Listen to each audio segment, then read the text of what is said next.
Hello everyone, my name is Kamal Manocha. A warm welcome to all of you. Today we have another very interesting and very thoughtful webinar that we have designed and crafted with Mr. Vikas Khemani, who is a very well-known fund manager and brings with him more than 2 decades of experience and is a chartered accountant as a qualification background. And he has actually built capital markets businesses with Edelweiss, and for last 2 years he has been managing as a CEO and founder of Carnelian Capital. And he actually has been managing one of the PMSs and one of the AIFs, which have been delivering very consistent returns. Apart from this, he had pioneered a manufacturing portfolio which he had named the Shift. And I am starting by conveying his product, the Shift strategy, is because it is a real shift in the economy that we are seeing today. Today, when we are sitting at a level of 17,000 on Nifty and 60,000 on Sensex, a lot of investors are actually skeptical, but they have forgotten that 6 months ago, when we were at levels of say 45,000 on Sensex or maybe 13,000 on Nifty, the price to earning was around 40, and today price to earning is 27. Though levels have gone up, but price to earning, which is the basic valuation ratio, has actually fallen. Now, why has it fallen? What has changed? And obviously, all this is history, and it is easy to talk about history. But today, we are not going to talk about history. We are going to talk about future, and that is why we have kept this topic, which says India growth story from here to where. And I am telling you, if investors have 5 year perspective, one obviously, always thinks very positive and aspirationally about equities and asset class. But why is it different today? What makes Indian economy in terms of various sectors very, very different is what we will cover in the presentation today in the very first part. And in the second part, we will also complement it with the perspective on risks. Obviously, rewards come along with risks, but there needs to be a perspective and understanding on risks, and that is what we will cover in the second part. So kindly stay tuned. We are going to have a lot of insightful stuff coming your way. Thank you so much, Vikas, for accepting our invitation, and the platform is all yours. We are here to learn from you, and in the end, audience, we will do some of very fine questions and answers. Hi, Kamal.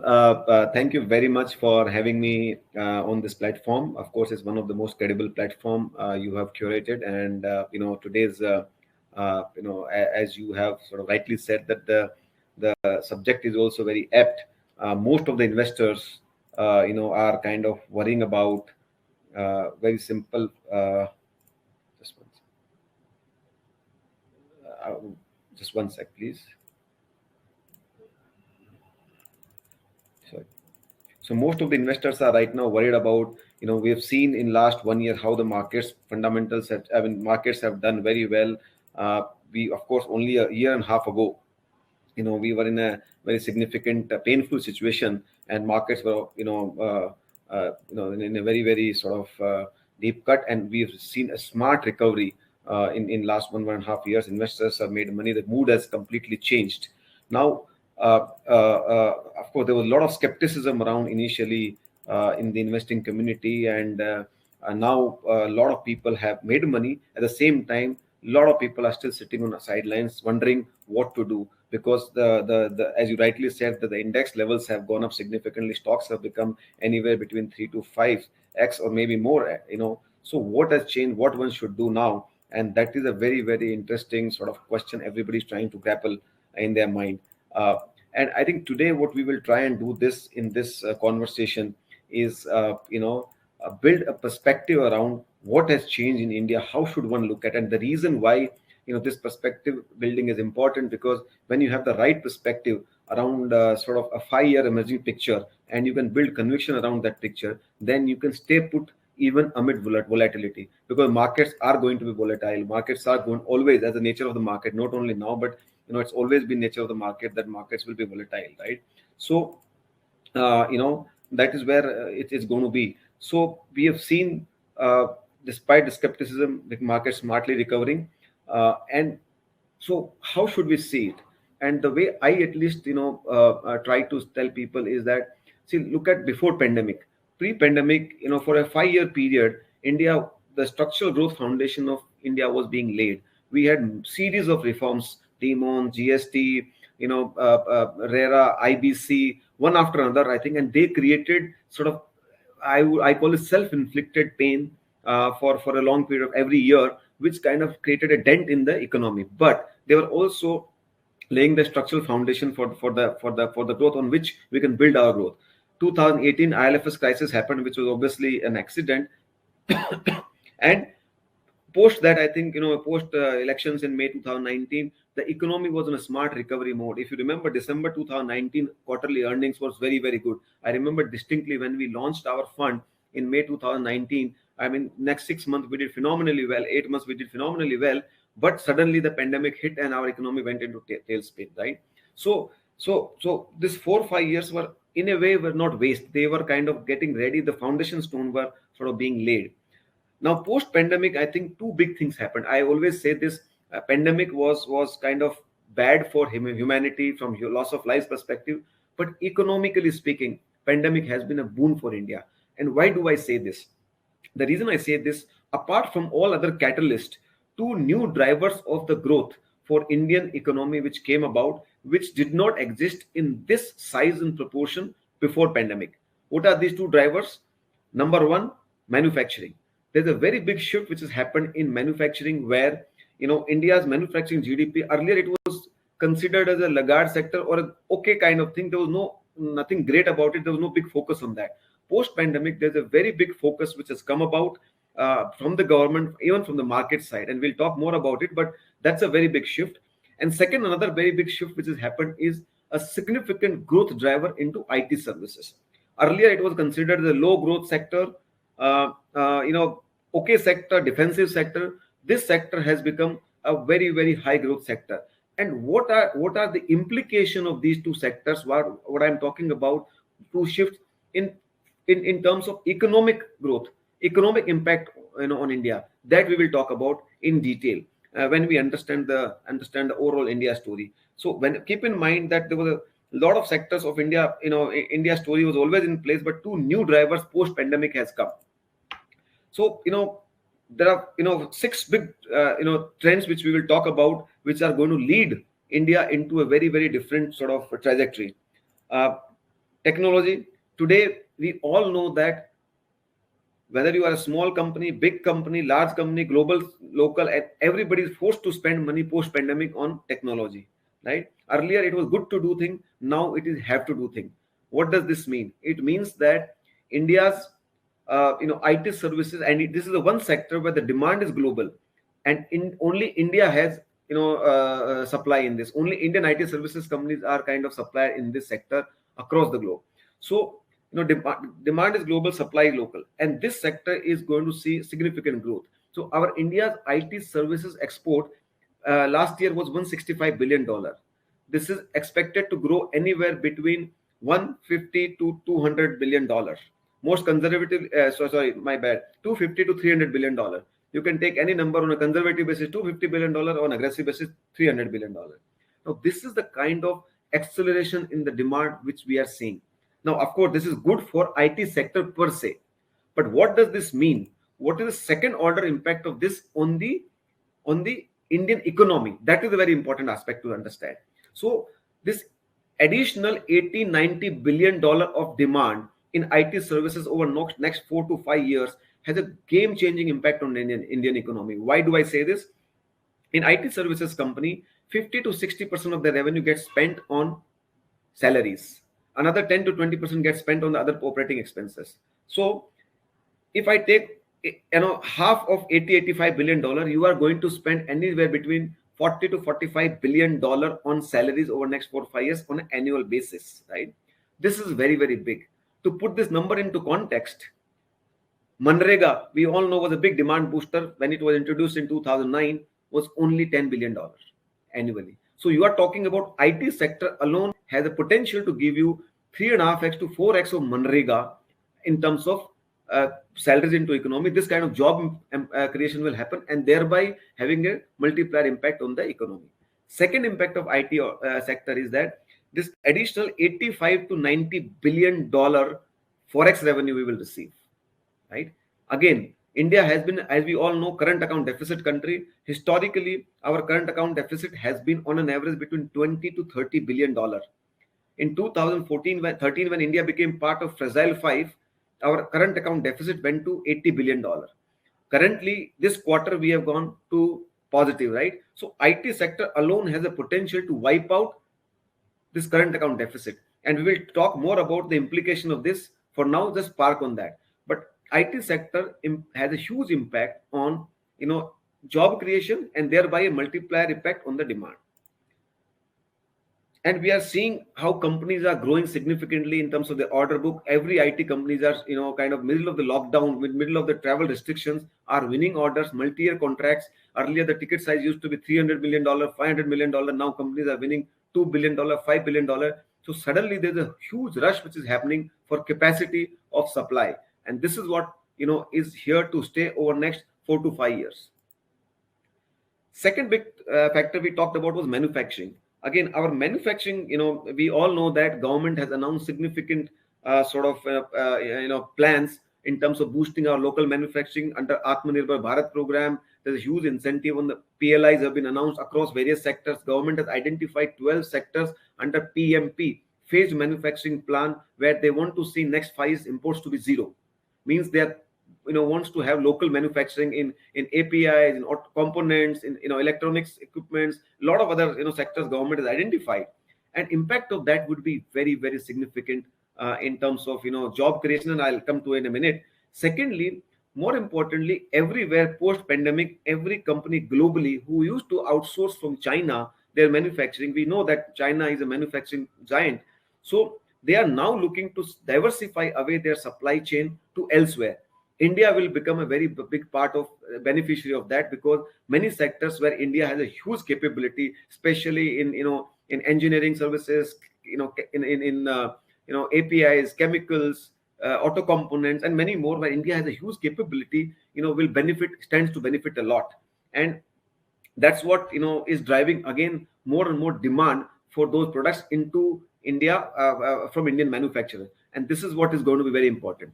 Thirdly, our cost competitiveness vis-a-vis China has improved significantly. As you must be also hearing every single day, China is going through many they are increasing their labor cost. That recently we have heard that power supply, is becoming difficult there. So a lot of China is going through its own, imbalances. So India's cost competitiveness has also improved over the years, which is also standing in its favor. So we think that India will, and a lot of global, manufacturers are setting up India as a manufacturing hub where they can cater to the domestic demand as well as export from here.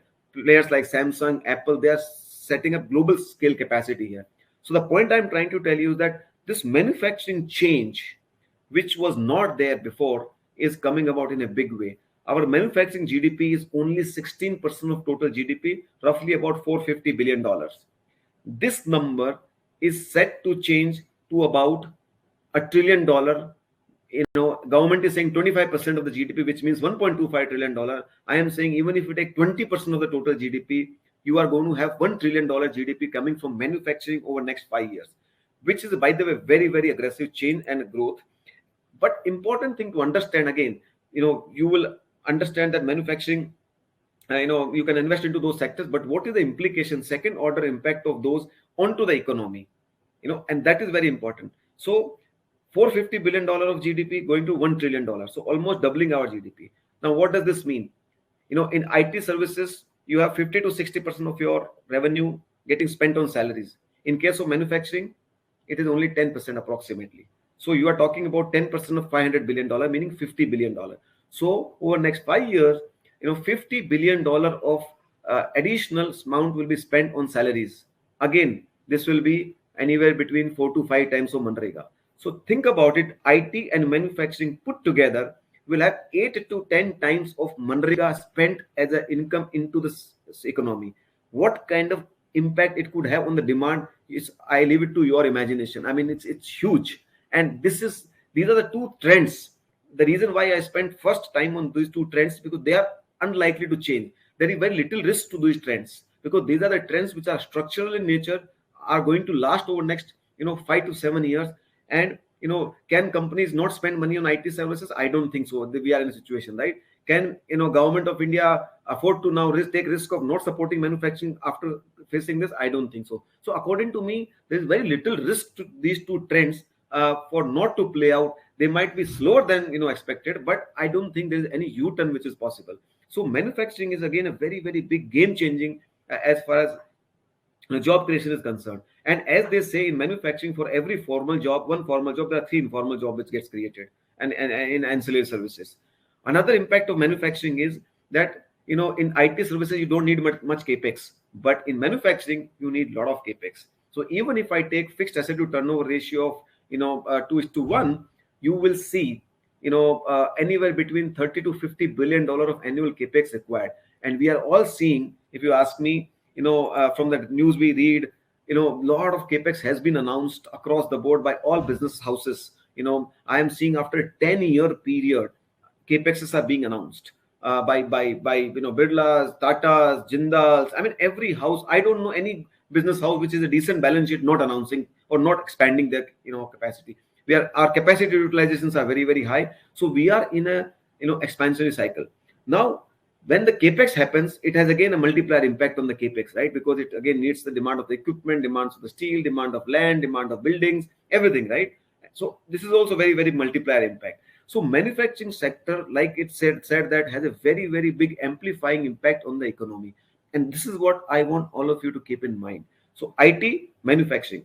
And now let's come to our banking sector, right? We know that banking sector was in a deep problem over last before pandemic. For 4 5 years we saw IL&FS crisis was the final nail in the coffin. But after Shaktikanta Das came, he has kind of put liquidity in the system. Banks are now well provided, banks are well consolidated, they are now ready to grow, right? Bad bank formation also will release the capacity, because all the bad assets will be parked there and they will be resolved by a specialized team. So banking team does not have to focus on resolution but more on lending. So we are going to see a start of a very big credit cycle ahead of us. Another important thing is that our digital infrastructure is right now very robust, and lending, it is going to change the game. Our retail digital infrastructure is in place. Today lot more population, because of the Jan Dhan and supporting environment, our UPI payments, you all know, that are one of the highest in the world, and how they are growing. So the support with the supporting environment, the lendable population has suddenly increased significantly. So our credit market, total addressable market, has suddenly expanded, and we will see a very very sharp sort of increase. I think right now, because of the third wave expectation and fears, most of the institutions are right now risk averse and slower. But as the sort of economy opens up, as the recovery as the fear subsides, this is bound to happen. It might get delayed by 3 months, 6 months, as the demand environment, as the third wave pans out. We don't know whether it is happening or not. It might get delayed, but it is surely waiting to happen. It cannot be held for long. And why do I say this? Because our credit to GDP ratio is lowest in the world. Any country which grows into an accelerated sort of cycle, uses leverage as a big lever. And over last 5 7 years, as you know, that Indian household as well as the Indian corporate has gone through a massive deleverage cycle. And we, as you can see from the charts in front of you, that we are lowest in the world. No country has this kind of solid balance sheet. So we have a huge potential to grow. And whenever you have this kind of your balance sheet, your credit environment is very very good. So we will see that also playing out very very well. Now another thing which we are all sort of seeing is the real estate, right? Again, this is another sector. After 10 years coming out of consolidation, RERA formation was one of the very very game changing thing which has happened, reform which has happened. I do believe that we are in a structural sort of upcycle for the real estate, especially real estate construction. Very important thing with the job creation happening in the economy. Demand for real estate is going up, especially the residential real estate. Government is supporting affordable housing. There are lots of incentives that is boosting the demand. And more importantly, if you see, with the interest rates coming down, and this, they call it affordability ratio, meaning your EMI divided by total income. This ratio is exactly where it was in 2001, and we saw a massive demand creation cycle after real estate cycle after that, right? So this looks very, very well placed, meaning real estate is a lot more affordable. In last 10 years, real estate prices have either remained stable or gone down, but incomes have expanded. Even it could be a slow expansion, but incomes have expanded. So today, the affordability of the real estate is very, very high, and we think that this is in a very, very structural cycle. When real estate starts playing out, what happens? Construction activity picks up, again job creation happens. So it also has a multiplier impact, right? I mean, more houses get sold, more demand for building materials, more demand for all the consumer durables. All those things are very, very natural. I mean, all of you, I'm sure, have built houses at some point in time, and as you build those houses, you know that what is the multiplier impact any real estate triggers up. So this is what is a very, very big important item, right? So these are the four very big drivers of the growth. Fifth driver, as you know, that government is massively spending on infrastructure across the board. There's no city which I know where spend is not happening on urban infra. Metros are being played. Sewage programs are kind of being executed. Roads are being made across the country. Tunnels are being made. I mean, across the board, road, port, inland water transport, DFC, massive spend is happening across the board. And this change happened in last budget when government said we'll dilute fiscal, but we'll spend more on infrastructure, which is, I think, very, very important. And very psychological thing, I would say, today there's a news item where government is kind of building a very big tunnel. They recently awarded a contract for building Asia's second largest tunnel in Ladakh. The program for 6 years. And Mr. Gadkari said that I wanted to be this should be preponed from 2026 to 23. This is a very big mindset change happening, that we can execute world-class complex projects in half the time than we used to do before. This mindset change has a very big impact on, again, the growth, because you will execute faster, more, better, and this is what the need of the hour is. So I think infrastructure spend across the board is, I think, going aggressively. We are seeing railways massive amount of money being spent on water. Massive amount of money is being spent. Nal Se Jal is a very big program of the government for next many years. So there is a massive spend, and whenever such spend happens, it again has a multiplier impact on everything, right?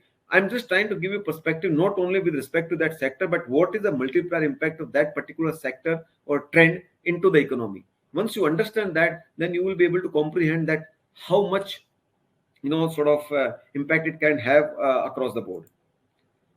And lastly, consumption. We all are, India is a very, very young society, right? I mean, a very young country. Whenever income expands, it is very natural. I mean, all of us have gone through that and are going through the trend that whenever income expands, we tend to spend more, right? Of course, we save also. We are a saving society, so we tend to spend more. And whenever you tend to spend more, you are upgrading your quality of life. You spend more on consumer discretionary. You spend more on about upgrading your houses. You spend on better products. So premiumization could be a very big theme. So we will constantly keep seeing consumption picking up, and when you consume more, again it kind of accelerates the wheel of consumption, which feeds into the further demand of respective material. So this is again a positive wheel which will fly. So if you look at these trends which I shared with you, the Charlie Munger says it very, very nicely. When several forces combine in one direction, we get the desired amplification effect, what he calls Lollapalooza effect, and which he says that it is the sum total of that is not simple addition. It is more than that. It means that amplifying impact will create a multiplier impact. It will not be only simple addition, because each factor feeds into each other, and that is what I think we are right now looking at. So in my opinion, what I say that earlier we had all banking, all those things were kind of in place, but after pandemic, IT and manufacturing has given a significant accelerated boost to the economy, and this boost will provide 2-3% extra GDP growth, and thereby also push the flywheel in a much more accelerated way. And this is the essence of and if I were to say that in my career of like 25 years, I haven't seen this kind of so many factors coming together, contributing to the economic growth, and that's what makes us very, very positive from a next 4 to 5 year perspective. Now let us look at what this can mean for the earnings growth. And this is where I have a little bit of old data. If you see in 2002, corporate, when markets were kind of bad, or in downturn, our corporate earning to GDP was 2%, right? Which by the time 2008 happened ended up becoming close to 8%, 7.8%, right? Same thing if you see in 2020, our corporate earnings to GDP was 1.8%, less than 2%. So very much where it was in 2002. Now, can this go back to 6-7% in next 4-5 years? Answer is very much yes. If that were to happen, our corporate earnings will be $250 billion. So 5x of what it was in 2020. Now, even if I give a simple multiplier of 20p, I'm just randomly making it very, very simple. It means we will have $5 trillion market cap, right? So, and if the growth continues, probably it could be more, because in a high growth environment, the multiplier is always high. So this is what you are talking about, because we are coming out of a very, very, very long, stagnant earning cycle. And as this cycle picks up, I think India is expected to do well.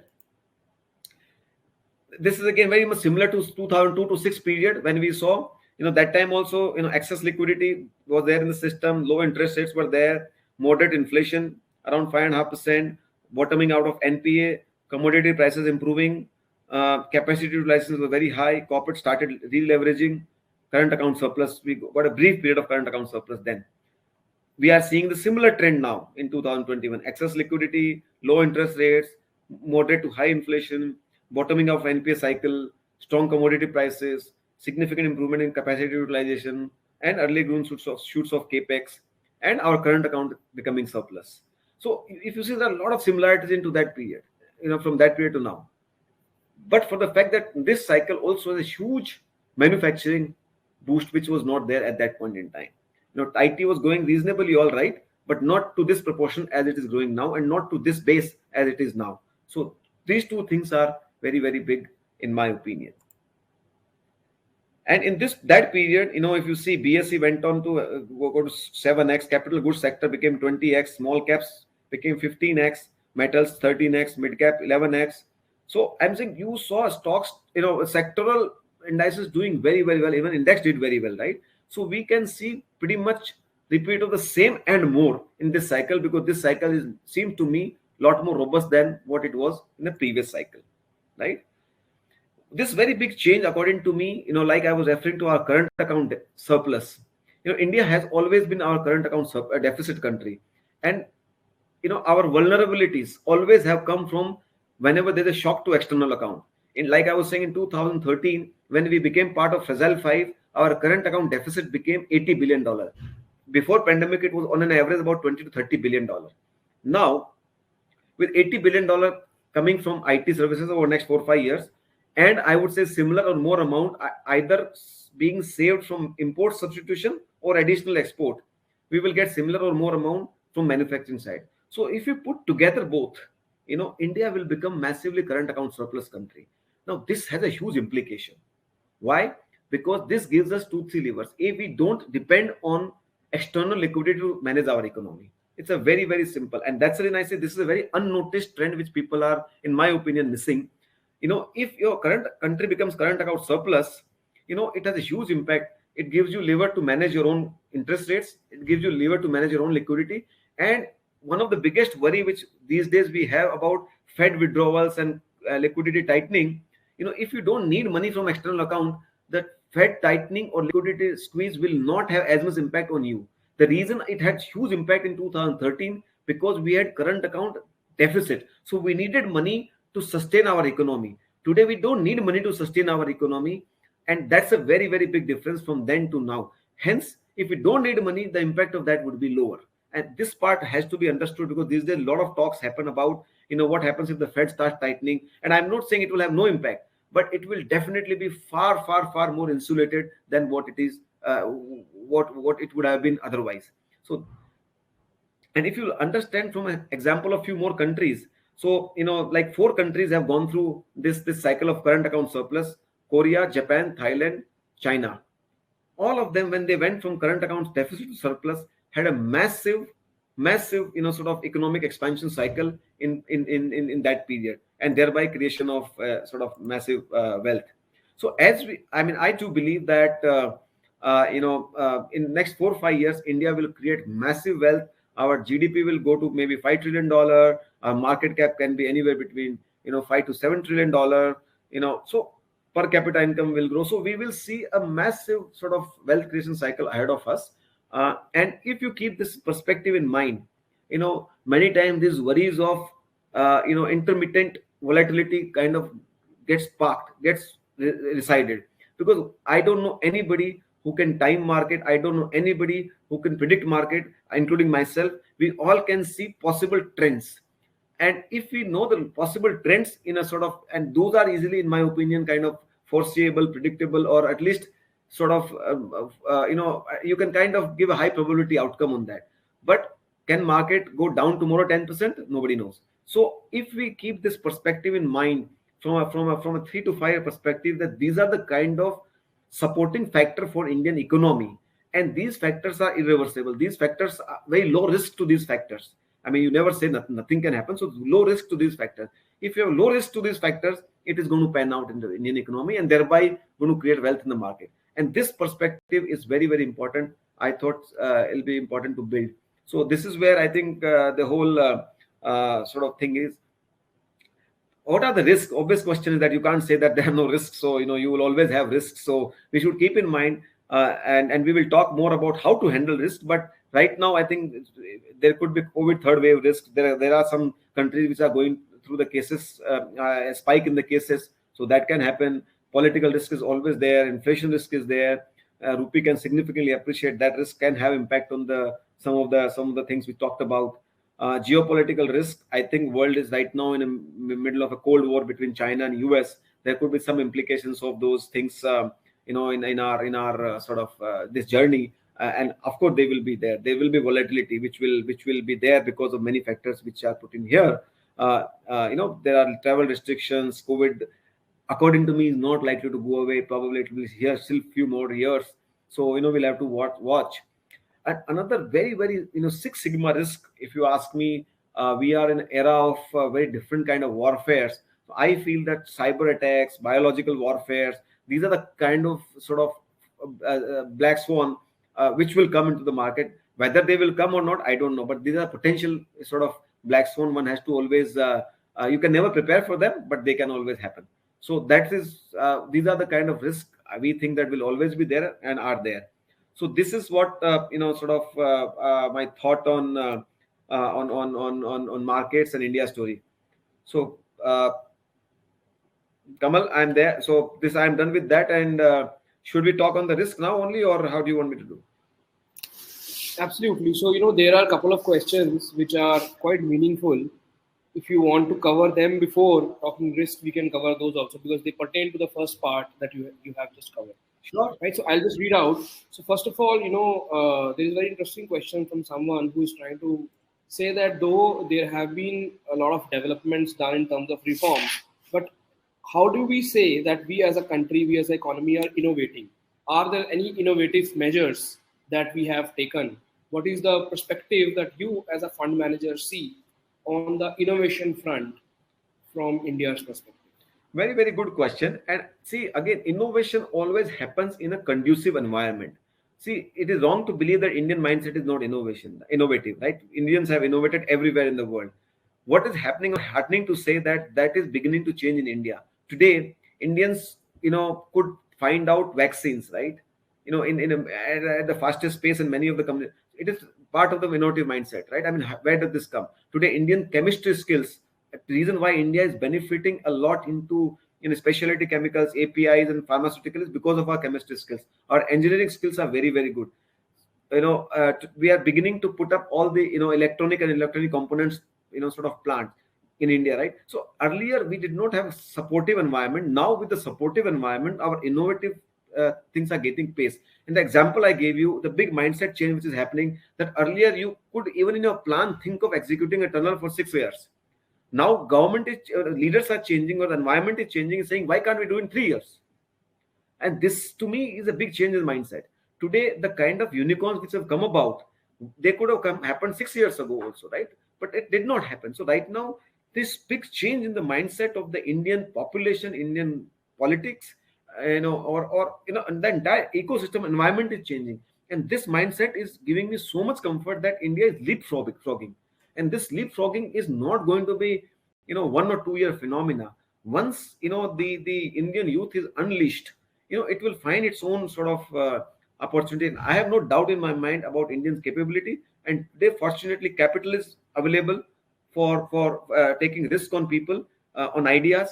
And we are seeing every now and then, a lot of money is being poured to support those ideas. And I'm not talking about only, by the way, in technology space. They are happening across the board in many space which we don't even think about, including in biotechnology, including in lot of engineering related sort of R&D. So and we interact with a lot of people, and I can tell you, at least I am very confident that this leapfrogging of the mindset, change of mindset, is a very big thing for India. Let me just give you some of the poll results. I ran 3 polls to identify what is majority perceiving. Currently today we have more than 155 people who are logged in for this webinar, and the first poll was run to understand how do investors and advisors who are logged in on this webinar see markets kind of over next 1 year. So what are the levels that people kind of anticipate in 1 year from these levels, right? And I can tell you, majority of votes came for 65,000 and 75,000 on Sensex. Though I had given options of 45,000 also and 55,000 also, but 65% people have voted for levels of 65,000 and 75,000.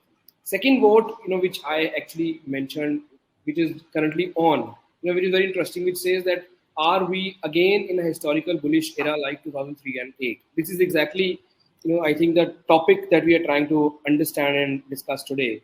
And, there are 39% people who in fact feel that we are even in better times than 2003 and 2008 because of structural growth. And 34% people agree to the fact that we could be in 2003 to 2008 era.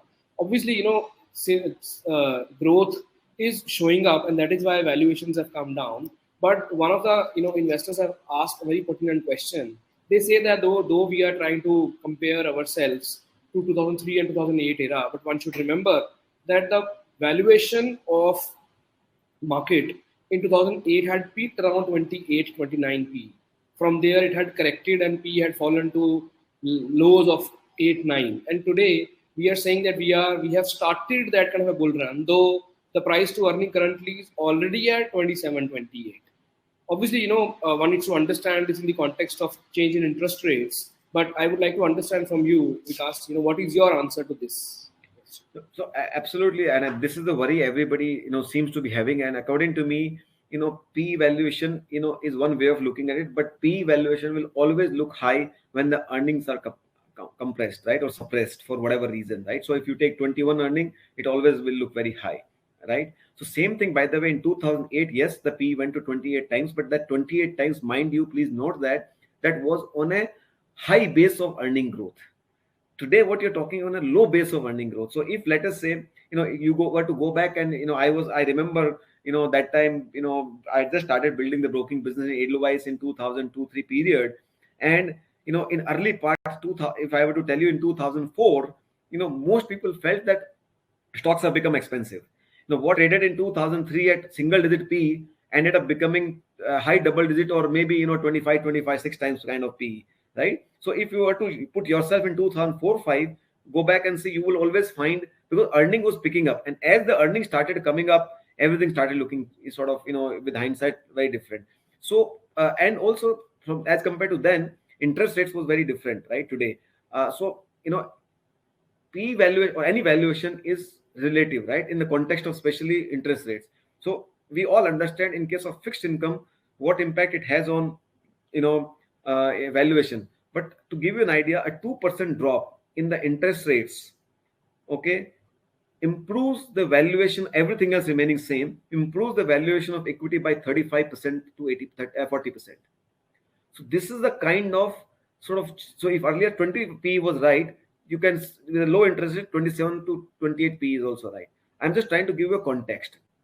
Now, if you keep these two things in mind, ultimately, if the growth comes, all valuations will look reasonable. If the growth does not come, of course, you are disappointed not on the valuation but on your growth hypothesis, right? So the reason why the markets are comfortable paying higher valuation is because of expectation of growth. So I would say that that's the, in my opinion, a big factor to keep in mind. And by saying that, I'm not saying there are pockets of sectors, pockets where valuations are too demanding and maybe set for disappointment, but that is definitely not true at the market level. Though you have covered in detail, why growth should come. But just as a summary, if you have to kind of give a crux, three drivers now, because everything is now, basing itself on if growth comes, right? What are the three drivers that you want to kind of very convincingly talk about, which make you believe that yes, growth is on its way, it's coming, it's going to sustain, and it's going to in fact increase? So, Kamal, I think my whole talk was on that only. So, if you see six, I mean, not three, I gave six sort of drivers, manufacturing, IT, and their second order impact of that on the demand, real estate, banking sector ready to grow, infrastructure, right, and consumption itself. All these things are feeding into the growth, right, into each other, right? More job gets created, more consumption happens, more real estate, more consumption, and more jobs. So, it's again the wheel which is basically virtuous cycle will starts. So, and when the virtuous cycle starts, the momentum carry out, right? So right now we have just begin seem to see the wheel moving. It's not even gain the momentum. So, and the reason why there's so much skepticism also is that because people are not still feeling in the full form because, the worries about COVID and many more things. So the wheel has just started moving. And I can tell you many of these factors which we spoke about. Let's think about it. Can IT sector, at least, based on our, can companies today afford, global companies afford not to spend money on IT? No. I mean, you work from home, digitization, cloud migration is impossible not to do. You have to do. It means they have to spend, and Indian companies will have to. Can, on manufacturing side, if government is trying to push lots of they have announced PLI, they have announced various sort of non-tariff barriers to can that go away? I don't think so. Will manufacturing away from China, can that go away? I would say no risk, because ultimately China itself wants some amount of manufacturing to go away. Secondly, everybody is diversifying away from this, man, and this is a very well known fact. I mean, I was talking to somebody in McKinsey. They're saying number one project we are working across the globe is how do you diversify away supply chain from China. Now, these are the 10-year trend, not 1 or 2 year trend. So you can't see. So what is the risk to that? I don't know. When government is spending money on infrastructure, what is the risk to that? I don't know. Government is spending every day. We are seeing the news, right? When real estate, after 10 years, can we not? I mean, we are every day seeing the increased volume happening in the sector, right? And if the job creation happens, first thing you do is buy house, right? So banking sector, I don't know what can go wrong, because our NPA cycle is behind. Most banks have raised capital. So you are sitting on a well-capitalized banking system ready to grow. Now, what can go wrong from here? So what I'm saying is that when I don't see many things going wrong from here, right? Having said that, will there be volatility? That's a part of the market. There will be, volatility. There will be short-term setbacks. But I don't see much risk to all these factors which we spoke about, and all of them are feeding into the growth trajectory. Like I gave you the number of, $50 billion to $250 billion growth of, corporate earnings over the next 5 years is quite possible. Absolutely, and we strongly believe in the same, and that is why I'll tell you, because we have been kind of running persistently the series of these webinars, which broadly is covering this topic: crystal gazing, next decade of wealth creation for investors. We do not want our clients and our investors to kind of miss this awesome wealth creation opportunity, which we feel is being thrown, especially in India's economy, over next decade. And I remember as a student, around 1.5 decade ago or 2 decades ago, we used to read that India has a potential to grow in double digits in terms of GDP growth. It reached around 8.5%, but then last entire decade it saw GDP growth coming down from 8.5% to almost 4.5%. Now, obviously, we have first seen a recovery, and because of so many years of fall in GDP, investors as well as advisors have a recency bias of not believing that how will actually India grow. Though India's GDP has been growing, but it has been growing slowly, gradually, consistently. It actually entering into 5 trillion mark, which Motilal and and Mr. Ramdev Agarwal ji has always been talking about. now it looks like that we are believing in that, but still there is so much skepticism around it. And Yeah. obviously all these drivers that you're talking about, the fact that you mentioned ENY is working on a project in terms of how projects are finding shift to India is absolutely real. I we deal with a lot of corporate clients, and I can tell you we get same feelers from a lot of manufacturing oriented investors and clients. And now, after having covered this, Vikas, I see in the chat there have been a lot of people in the audience who actually also want to know what are the risks that we carry and how to handle those risks. And I understand that you have a very fine and innovative perspective to cover today on risks in terms of type A, type B, type C. So over to you. We would want to understand from you. So great. I think, Kamal, good conversation. And I think this is equally important than, having a view on the market, that where we think is important, because ultimately, a lot can be talked about, returns, but I think market is also about risk, right? It's not only about investing is about risk and reward both. And we believe the reason why we put this framework, and we wrote a letter about it, it's there on a website about 2 months ago. We feel that risk is often misunderstood, and risk is often sort of not given right. Risk is not given right attention, so it needs to be understood how to see risk, especially as an investor. And that is where we kind of put this framework. And very interestingly, if I ask this question to, we did this poll, and maybe we can do this later after we do this, that how much time we spend on risk which can be controlled and managed.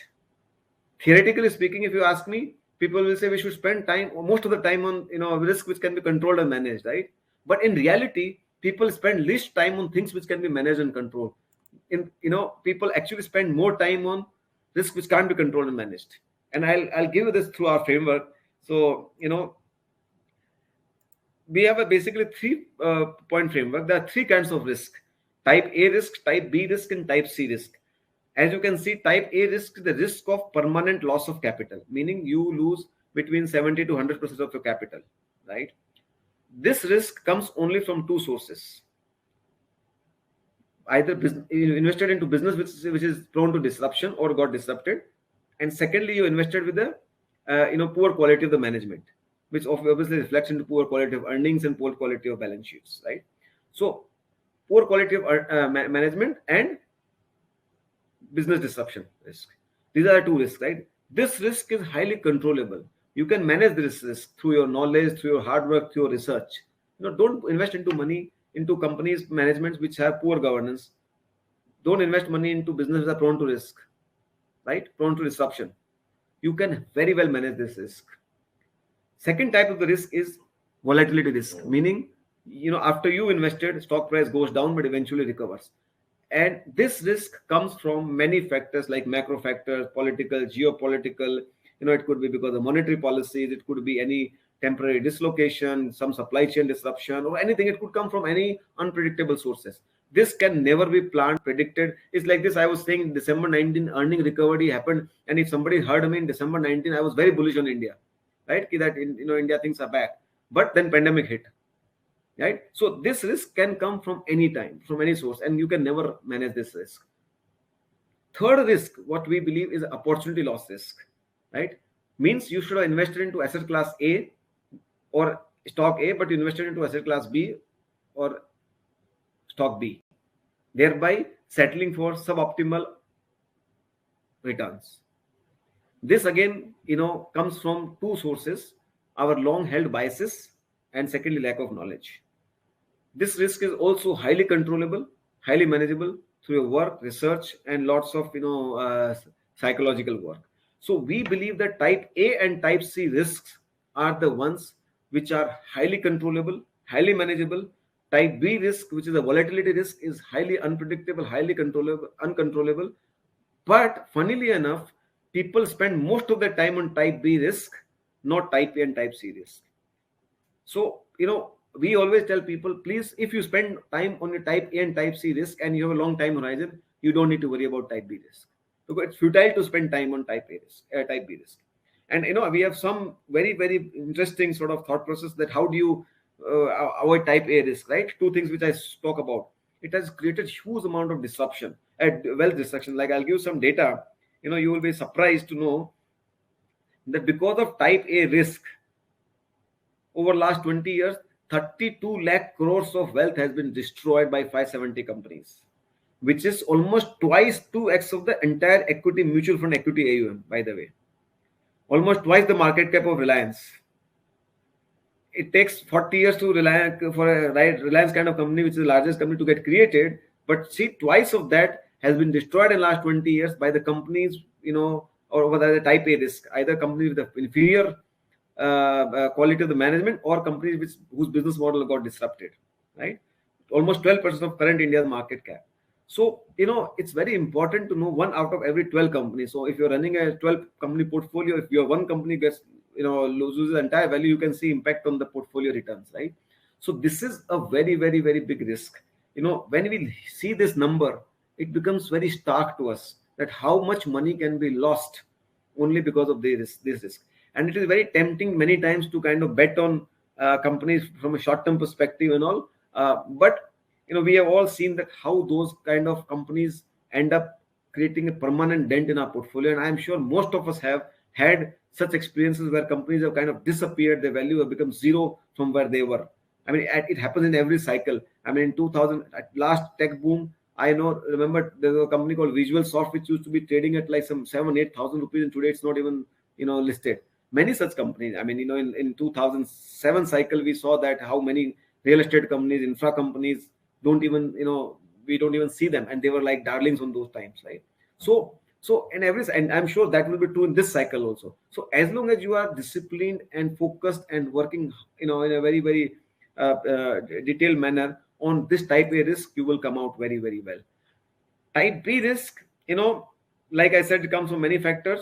Unless you are a trader or a leverage player, in my opinion, you should not worry about this risk. Or if you need to have a cash flow on immediate terms, that I need money for next 3 months, that money, would be worried about volatility risk. So barring those factors, if you are part of leverage and or a trader, then that's a different thing. I'm not talking about this. I'm talking about in the context of only investment or investor, long-term investor. This risk you cannot manage, in my opinion, cannot predict. And we will, very, very interestingly, I can tell you, can you guess a company which, despite having corrected 17 times 10% in a day, 8 times 25% in 3 months period, and 2 times 40% drawdown over 6 months period, and this company is up 11 and 45 times, meaning 45% CAGR since 2002. This is the so now if I were to worry about each of these drawdowns, it is Kotak Bank. If I were to worry about these drawdowns, you will miss a massive wealth creation cycle, right? And this is not one example. There are many examples. TCS again saw a similar many corrections. Eicher Motors, again a very good company, saw many corrections in their lifetimes, which are like significant. 40% drawdown in 6 months is not, by the way, small. But if you stay put, if you believe in the company, if you believe in the management, if you believe in the product and business model, you have to stay put, and you will come out smart, or you will come out very, very sort of rich. But this risk even exists for best managed companies, because you cannot wish away this risk, right? Type C risk, again, which is a risk of opportunity loss. Again, this is a risk most people even don't realize, according to me, Kamal. Very often we don't even see what we could have made and what we have made. And to my mind, this is very, very, and a lot of it comes from two sources. Our biases, we hold a lot of biases, loss aversion bias, anchoring bias, style bias, recency bias. All these biases stops us from acting how we should act as a rational investor, right? And that kind of stops us from, very often somebody who owns a particular stock continues to own because, either it is below his cost price, even if he knows that it will take time to recover and he has some better opportunity elsewhere.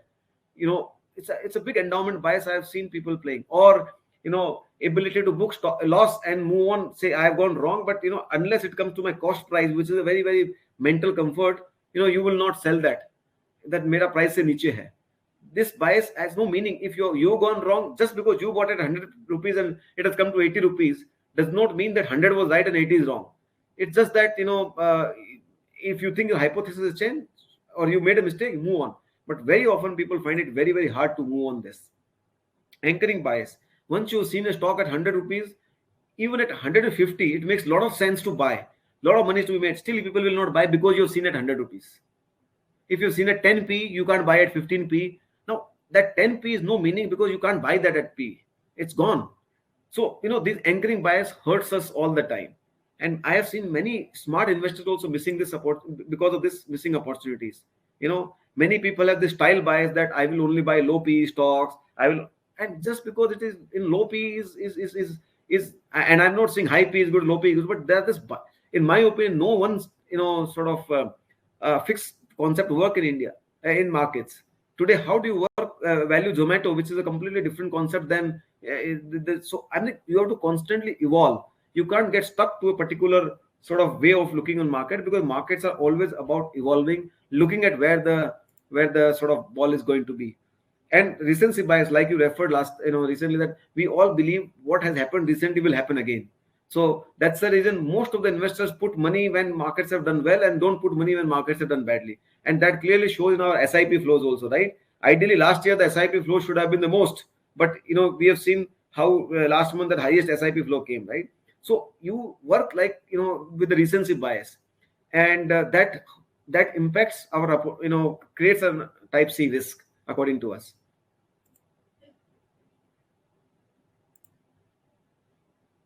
So other thing, second thing, which is basically lack of knowledge. Investing is never about now. Investing is all about what can happen, what are the future trends, what's going to be. Like I was telling you that last year we could see big change happening in case of manufacturing and technology. We saw these two big shifts happening, and that time there was a lot of skepticism around it. But based on our research and data, we could see that this is coming about. And in 9 months, our scheme is up 105% on absolute basis with a beta of 0.8. That clearly shows that if you can see where the ball is going to be, and this is going to stay here for next 5-7 years.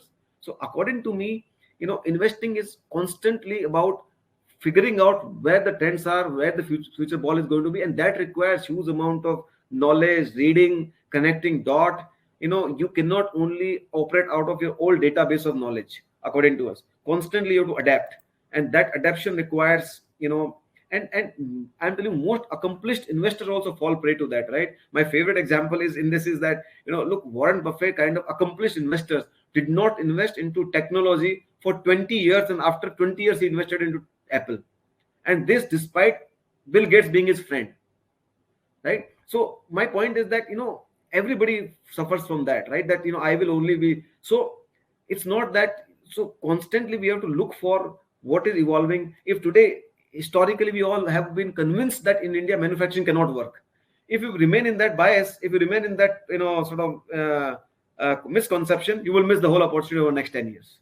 So this is what I'm saying. So constantly we have to evolve, we have to figure out where the opportunities are going to be, and that requires huge amount of knowledge, capability, reading, connecting dot, and it's not easy. It's very hard.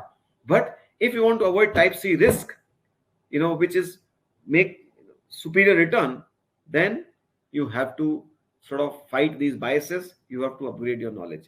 So this is what according to us is required to avoid different kind of type of risk. And this framework of risk has helped us a lot in convincing our investors to stay put in the market from long-term perspective. This has helped us to evolve our own framework of investing, how we look at risk, and in difficult times, this is also helps us to put through into our stay put into our own conviction on the business model of the company rather than the stock price of the company. So this is what sort of I had to say, Kamal, on the risk. Sure, well covered. So there's one very interesting observation and a question which has been coming on the chat, which says that on one side we are saying that at an economy level we are seeing, because of COVID, many businesses have learned to reduce debt, and also because so much stops have been given, it looks like that there is too much liquidity in the system, and because interest rates have been kept deliberately so low, obviously it is driving liquidity in the overall system. So on one side, the debt to equity ratio is kind of becoming more and more favorable towards equity, and debt is reducing. On the other side, when we see markets are more represented by indices like Nifty and Sensex, where financial services is 35%, which is the largest allocation. And for financial services to actually perform, there has to be a growth in credit cycle. If we are seeing the people are not interested to take debt and they are sitting on huge liquidity, how will actually financial services sector see rise in the credit cycle? And if credit cycle doesn't rise, how will we say and how we project that we are in that era of 2003 to 8? Because that era was all about rise in credit and ultimately that fueling down to the economy's rise. No, absolutely. So again, credit cycle, go back and check again in 2003-4 credit cycle did not pick up. In 2003-4 period, the credit was, first it was single digit, then it went to high teens, early teens, and then high teens. And then, by the way, by the time 2007-8 happened, our credit growth was 35%, 28 to 30%. So, it is always, it opens up. See, please understand, our entire banking system has come out of a very, very severe, setback and crisis. As it happens, like anything, like, after a setback in the market, risk appetite opens slowly. A lot of people in last year at this time were not even willing to talk about equity. Today, at least, people are listening on equities. People are looking to invest into equities. Same way it happens to the institutions in banking sector. First, money will go to the safest sector, housing, AAA companies, right?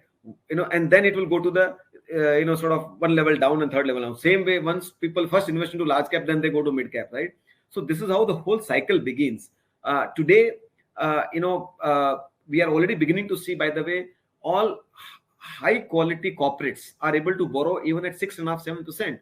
AAA rated corporates are borrowing money, and putting up projects, and we are seeing that. Some of the banks have started showing good smart results on the corporate side. Retail side is still missing. So I have no doubt in my mind. I have zero doubt in my mind that we will see credit cycle picking up. Zero doubt. I'm telling you that in next 1 year, 1 year from now, we will be looking at a far more better credit cycle than what we have today. Only caveat is that we should not have another disruption of COVID third wave. I don't know about that. I can't predict that. I don't know. So let's say if we don't have, assuming that we don't have a massive bad credit COVID third wave cycle, year down the line, I have no doubt in my mind that credit will be far, far, far more higher than what we have today. So while we have been covering about risks, so there is one imminent risk which a lot of informed investors, I can tell you, talk about is the change in the stance by Fed from dovish to hawkish, which may happen in next 6 months anytime, and that could lead to maybe a expected correction. What are your views in this regards? So like I covered that in my conversation that this time around, first of all, I think in my opinion, Fed is going to withdraw liquidity slowly, and they have to get normalcy. There's no doubt on that, and they are going to through that normalcy, right? Our dependence on foreign capital is far, far, far, far lower than what it was before in 2013-14. Like if we have current account surplus, meaning we don't need to have capital from overseas to sustain our economy. So if we don't need that, why would we get impacted? Of course, the easy money chasing and pushing valuation high, they might go away. That might slow down. But also keep in mind, there is no market in the world, no market, I repeat with the whole responsibility, that no market in the world which offers attractiveness of India. So if that is the case, I think we will be gaining our wallet share on the capital flows. Today, I interact with a lot of PE funds. Every PE fund, I'm sure you all read in the newspaper also. Every single day they are buying businesses. They are deploying capital to the scale they have never done in India before, right? So it is not part of any liquidity cycle. It is part of the opportunity space they see. They have no such allocation that you have to put money only in India. They scan the whole globe, and they are seeing massive opportunity in India. So, and every PE fund is raising 10 billion, 20 billion only for India. And this is a very big change. So according to me, you will get into a cycle where a lot of businesses today we have in India will be owned by institutions, like it is there elsewhere, especially in US and all. So those trends are very much there in India. And according to me, we are in a massive such cycle. So I don't have any. So to come back to that question, that if let's say Fed becomes sort of aggressive in withdrawing and raising interest rates, I don't see much impact happening into India. It might sort of have a little bit as and when that happens, impact, but I don't see any significant impact either to the valuation or the liquidity cycle to the country. So this is the last question, Vikas. I would like to understand from you, what are your and your house views, because Carnelian Capital manages public money, and you are CIO as well as founder. So what are your views with regards to various sectors over, say, next 1 year, or you may say for next 3 years? So, I think I spoke some of the trends. So we are super bullish on, manufacturing. According to me, this is very much like Y2K moment of, India in manufacturing space. So over next, 8-10 years, we will be far more different country, and our progress on manufacturing shall be far better than what we have today. So there are massive opportunities in that. And the reason why we launched that scheme also in our fund is because we believe that many companies which we are investing today, they are in right space and managed by right managements, so they will become 8x 10x over fullness of time. Basically, there is a saying in our phone that if there's a tailwind, you go and park yourself in right ship, you will go far. How far, we don't know. History suggests that when the tailwind comes, it takes you really far. Now, so many of those companies will become fairly large from what they are today, surprisingly all of us positively. So manufacturing is such segment which of course cuts across various sectors: auto component, capital goods, defense, electronics, APIs, chemicals, across various sub segments. So that will be one. IT services, we've been super bullish for last 1 year. We think that's going to continue in a big way. Banking, according to us, again, we will see a massive credit cycle coming in our way over next 3-4 years. And as a part of that, if you want to go and see 2002 to 7 history, most banks became between 8 to 10x, including large banks. We can see pretty much a repeat of in different proportion of that cycle. Consumption, especially discretionary consumption, according to me, and along with the premiumization trend, you will see massive opportunity ahead of us. Many companies will become global scale companies. Today, most of our consumer companies are, I think, A, small, especially in a discretionary space I'm talking about, and B, the premiumization theme has not even picked up. We are still much lower in terms of our premium products. You will see most of these companies migrating into those premiumization theme, premium product portfolios, and that again always has a massive impact on the margin profile and profitability of those companies. And lastly, I would say real estate is in a very big cycle. Sector is consolidated. More